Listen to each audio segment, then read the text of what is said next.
sports. Welcome to The Playbook, where we're talking sports, entertainment, and lifestyle. I'm your host, Mina SayWhat, and we're 100% digital, 100% live, and 100% real. Let's count them down.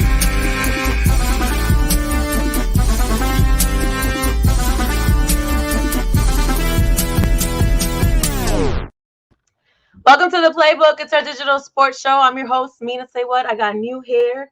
This is my fall hair, and we are ready to talk sports. I want to bring in my guy, Terrell Thomas.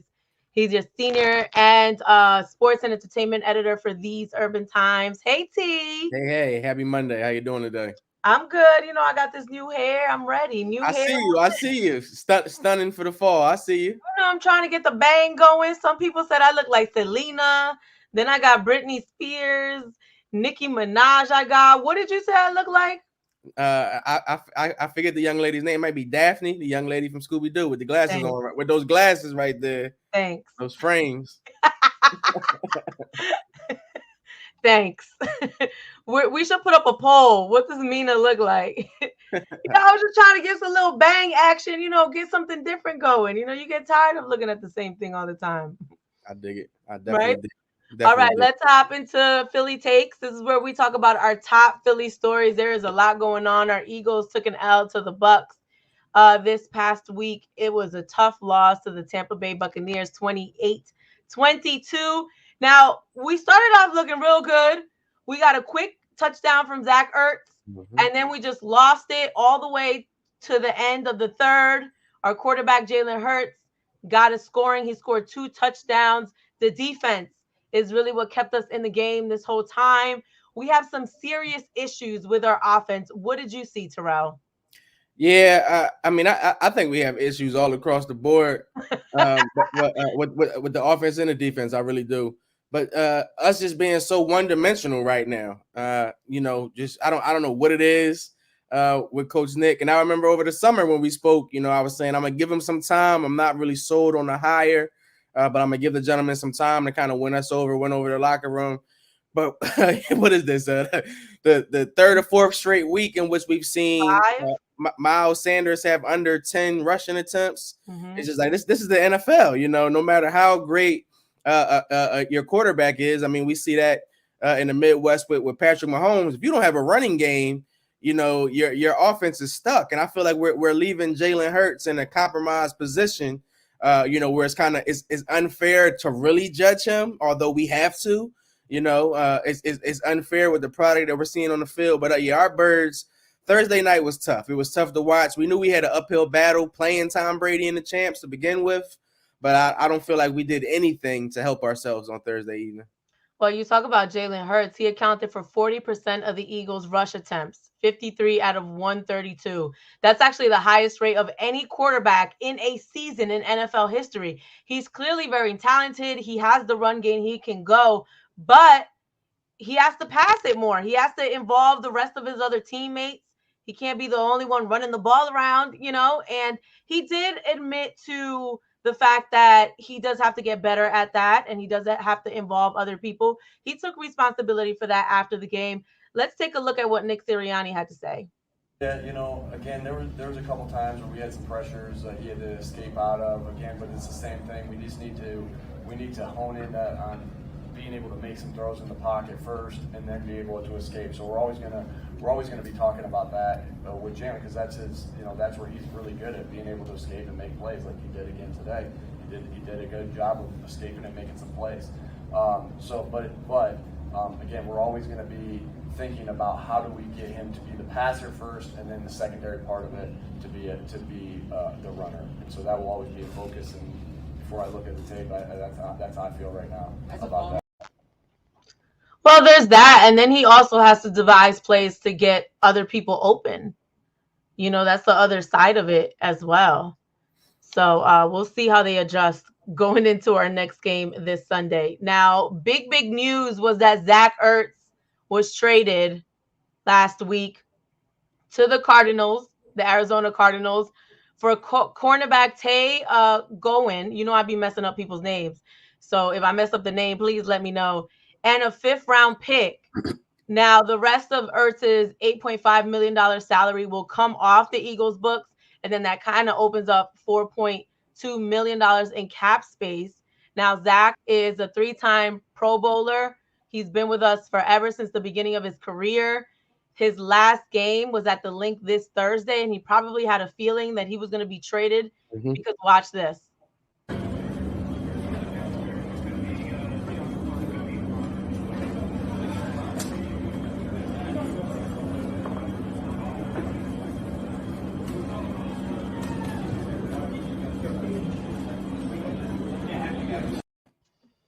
So you can see he's saying goodbye to people. He looks very emotional. And then after the trade was announced, he had a press conference, and he was clearly very emotional there. Watch this. This is home. Philadelphia's home. And that was tough just to kind of articulate that to people, that I love this place. I've said it all along. And it's a great opportunity to be here, and I loved it here. I did the best I could every day, and I can leave knowing that. And this isn't going to be the last you'll see of me here in the city. Our foundation is still going to roll here. So look, he doesn't even want to leave. His foundation is going to continue, him and his wife. I mean, a lot of Eagles fans are upset about this. What do you think about this, T? Well, first and foremost, you hit it right on the head for saying, you know, it looks as if he knew. He did know that the Eagles organization pretty much knew on Thursday that they would be trading Zach. So that's part of the reason, you know, he scored his touchdown and everything. He knew that would be his final game. They knew.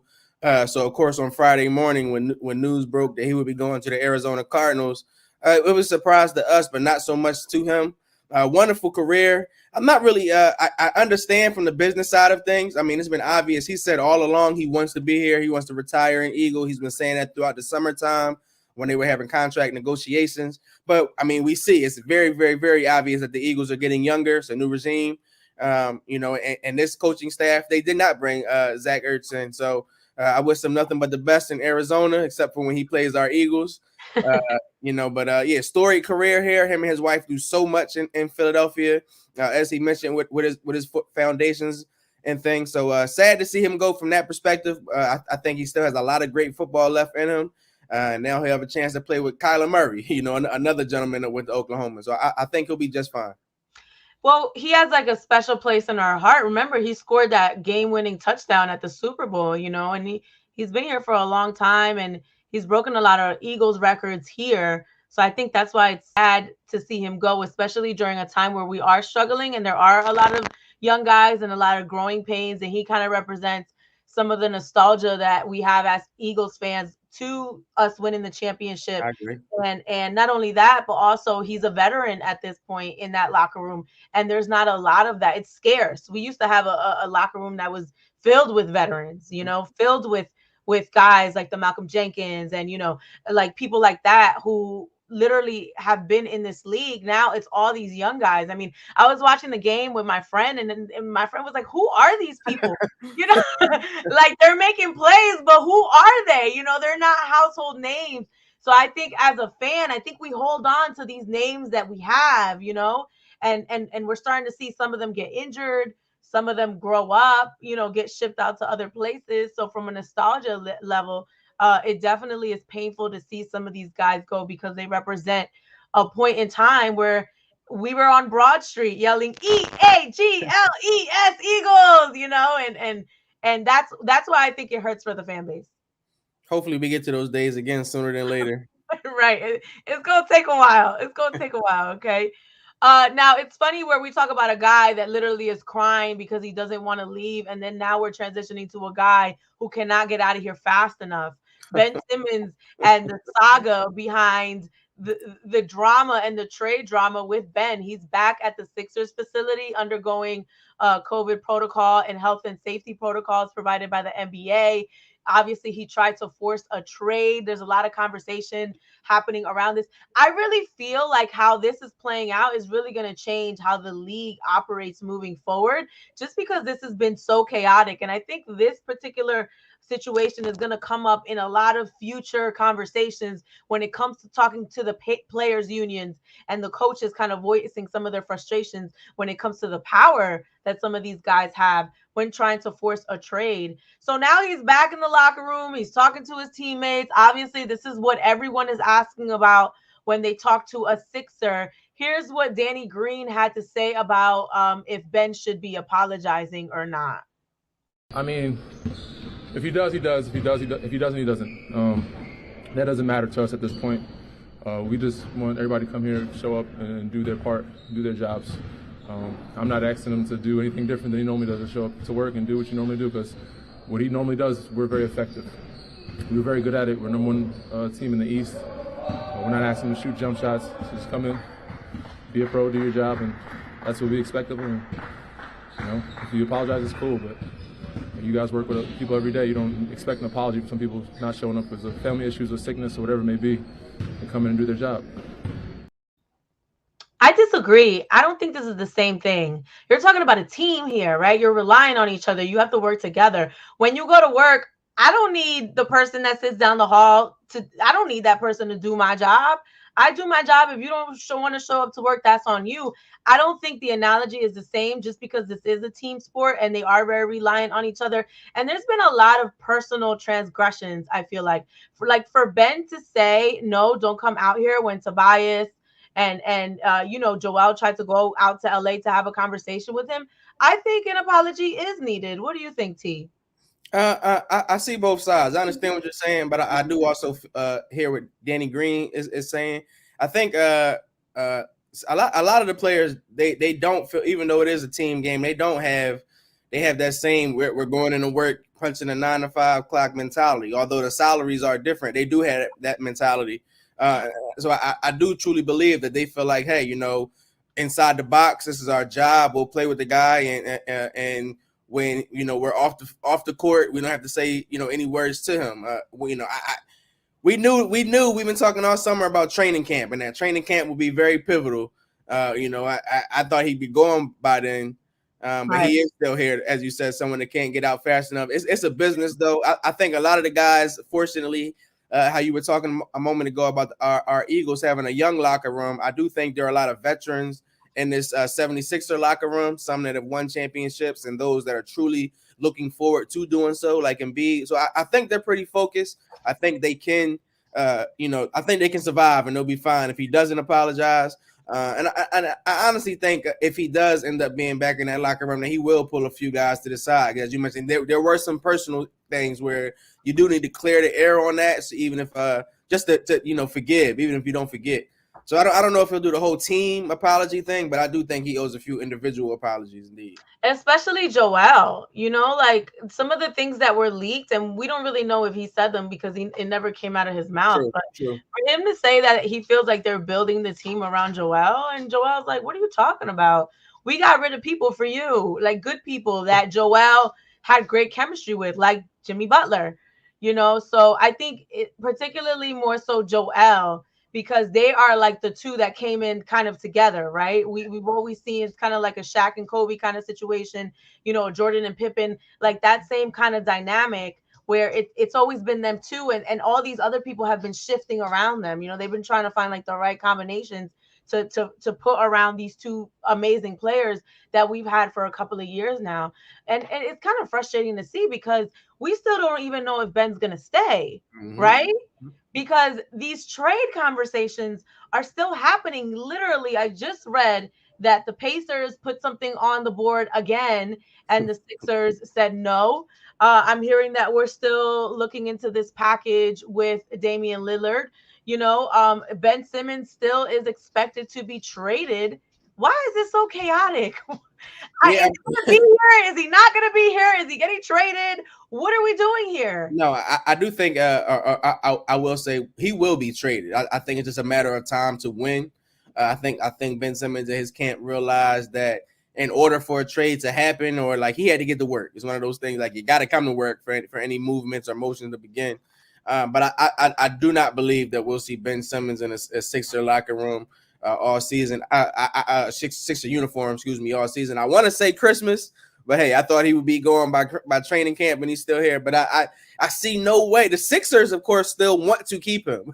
They want to find a way to make it work.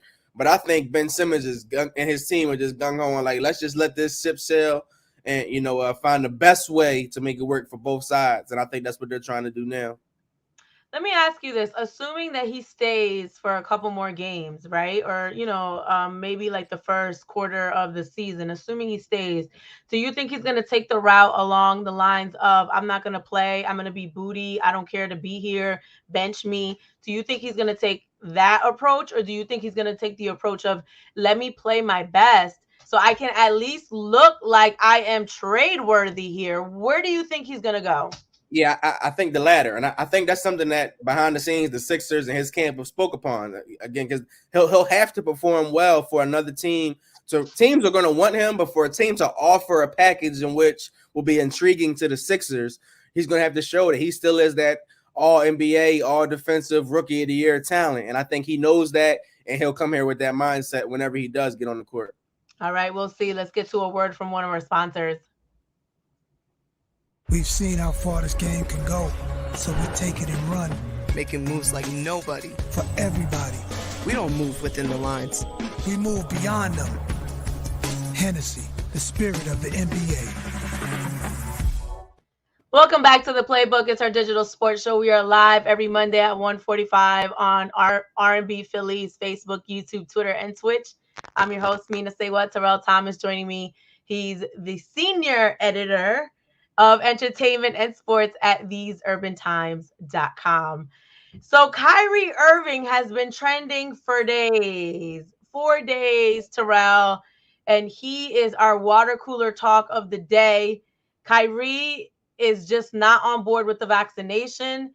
He's saying that he's still doing his research. There's a lot of people doing this research. It's been months. I don't know what research y'all doing. But he's been doing his research, and he just says that he's not ready to get vaccinated right now. In New York, there are strict COVID protocol. I actually went up there for New York Comic-Con. I couldn't even get into the Javits Center, which is where they had the Comic-Con, without a vaccination card. You can't go into a restaurant, a public restaurant in New York City, in Manhattan, without a vaccination card. Obviously, New York was hit the hardest. They were hit first with the coronavirus pandemic. So they have very stringent rules. And Kyrie has not been able to practice. He has been not been able to go into the center because of the COVID rules, because you need a vaccination card to get into the building. He has not participated in preseason games.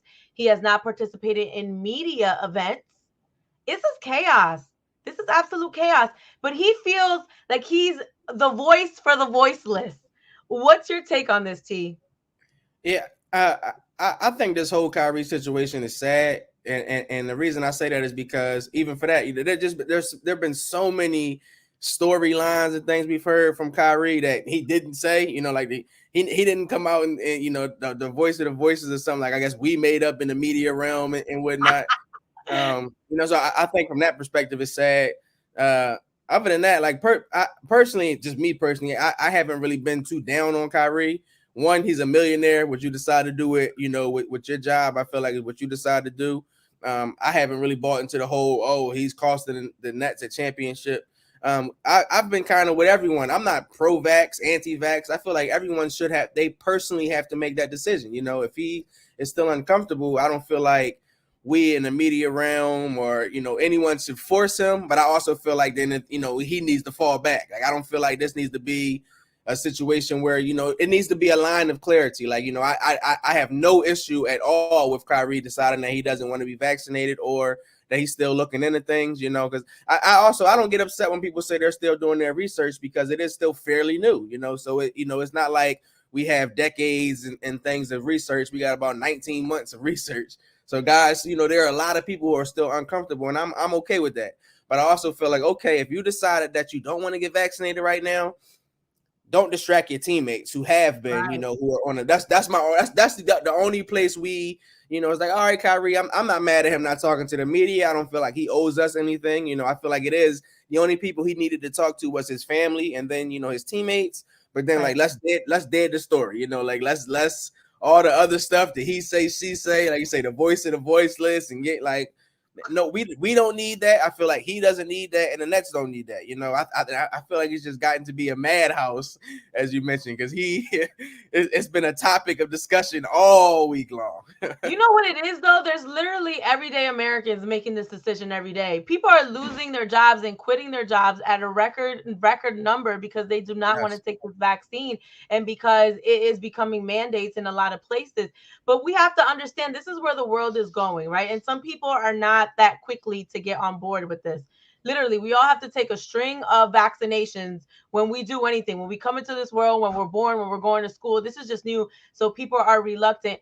But to your point, you know, I don't like the antics that are coming with this. Like every player is being asked about this now, right? This is a big story. And for the people that are always like, well, I'm doing my research, I think that kind of gets under my skin a little bit, because it's like, okay, well, what are you researching? If you haven't done your research by now, I think the better thing to say is, hey, I'll wait for there to be more data, or I'll wait for there to be more testing.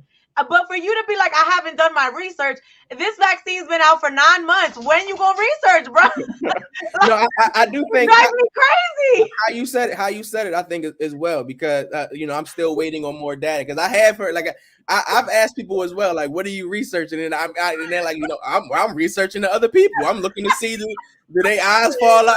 So I get it. But like they're scientists, like you're gonna do the research and the studies, and it drives me crazy.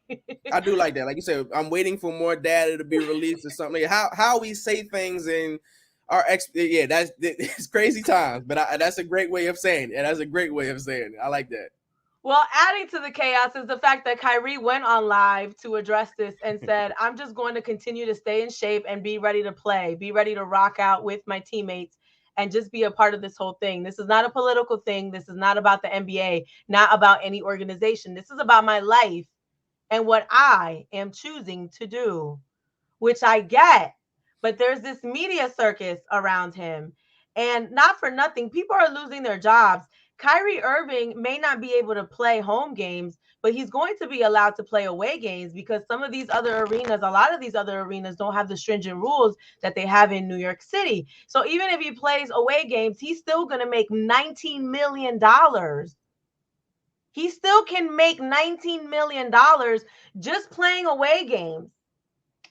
So it's not like he's taking an L here, where there's a lot of people that literally are quitting their jobs because they feel very strongly about this and they don't have employment. Moving on, this is starting to become political. That's why this gets messy, because you get into politics, you know. It gets away from basketball, right? So let's keep on target, okay? So Myles Garrett is ready for Halloween. The Browns defensive end decorated his front yard. He's ready for Halloween this year. He set up headstones for various NFL quarterbacks that Cleveland will be taking on. His job is to literally sack the quarterback. So this is hilarious. I love this. I'm going to this guy's house to trick or treat, and I'm gonna try to sack some of these little headstones here. This is creative. I love this. This is fun. Yeah, this is very dope and festive. I like this as well. Even if I was one of his opponents and I saw my name on one of these QB tombstones, you might just have to laugh. You know, this was very creative. And Myles Garrett might be the defensive player of the year this year, so we'll see. He might be adding some names to those tombstones he has lined up in his yard. As you say, that's very dope, very creative. Absolutely. Let's get into plays this week, because we went on a vaccine tangent. Okay, this is why I try not to talk about it, because it goes down the rabbit hole and you can't pull it back. So our Eagles take on the Raiders this Sunday at 4:05. Morale is very low right now. What are you expecting from this game? Hopefully our Eagles will be able to get a win. You know, after what we saw last week on Thursday, as you mentioned, the morale is very low in Vegas, but all this going on with the Raiders and John Gruden and emails. I'm quite sure that team will be looking to bounce back and looking for a way to pick up a victory. But I'm looking for our Birds to run the ball. I feel like if they could run the ball, if Miles Sanders can get at least 20 rushing attempts, or if they can mix that up, even give Gainwell some, I feel like our Eagles will get a win, get out there and get a 24-17 victory. See, I like you. You be putting out that positive energy. I like it. The Sixers will start their season opener. So we're starting to get into the season. Our first season opener. It's not a home game. It's an away game. Is against the Pelicans at 8:00. Will Ben Simmons make his season debut? Dun, dun, dun. I don't know. I think if we do see Ben this week, I think it'll be in a home debut. I'll say that. If we do see Ben make a season debut, I think it will be in the 2-1-5. You know what would be epic? Friday against the Nets at home in Philadelphia, and Kyrie plays. That's our whole show in one game. The Nets not gonna let that man take the court. They ain't letting Kyrie get out there. We ain't getting that. All right, and then Sunday, this Sunday, I get my dates mixed up. This Sunday, Thunder away game, 7:00. I'm so excited. Basketball and football are happening at the same damn time. I cannot contain myself. Let's go Sixers. Let's go. Yes, that is the playbook. Thank you so much for watching. I'm trying to get my new hair together. I got to get my bangs to, do what I want them to do. But we are live every Monday at 1:45 on our digital pages, because it is a digital sports show at R&B Philly on Facebook, YouTube, Twitter, and Twitch. And if you miss it, you can always go on rnbphilly.com and click on Mina SayWhat, and all our episodes are right there. Terrell, how can they find you? You can check me out on Twitter at Eldorado2452. Also, These Urban Times on Twitter and TheseUrbanTimes.com. Always a pleasure to sit down and talk sports with you. You too. That they're the shade room of sports. Do you like that or no? Is that offensive? I'm not the biggest fan of the shade room. They talk. I feel like we bring facts over here. When we talk, I don't feel you're not messy. Yeah, they got a little messiness over there. I don't mean it in that way. I just mean like the shade room, literally something happens and they put it up a minute before. Like they know what's going to happen to the celebrities before it happens, right? You're the same way. Like I literally will see something and then y'all just posted it. I'm like, this just happened. Are y'all sleeping? What is happening? Nah, no sleep. Thank you so much, Terrell. We'll talk to you next week. I'm Mina SayWhat, your host. It's the Playbook. Thanks for watching The Playbook. I'm your host, Mina SayWhat, and you got something you want to talk about next week? You can always hit me up on social media at Mina SayWhat, and make sure you join us 1:45 next Monday on R&B Philly's Facebook, Twitter, YouTube, and Twitch. We'll see you then.